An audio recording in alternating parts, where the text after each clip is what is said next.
Mga kapatid, ang humiliya po ngayong araw ng Biyernes pong ito ay hango po sa babasahin kong ito.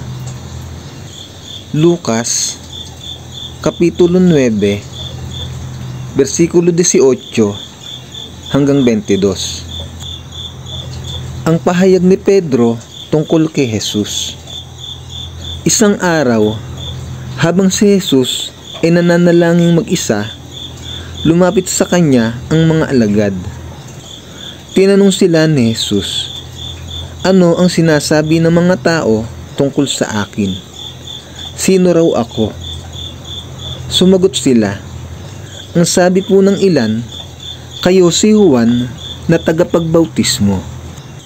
Sabi naman po ng iba, kayo si Elias. May nagsasabi namang muling nabuhay ang isa sa mga propeta noong unang panahon.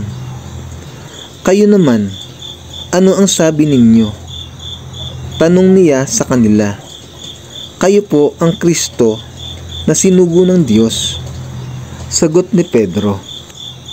Mahigpit na itinagubilin ni Jesus sa kanyang mga alagad na huwag nilang sasabihin ito kanino man. Ipinahayag ni Jesus ang tungkol sa kanyang kamatayan.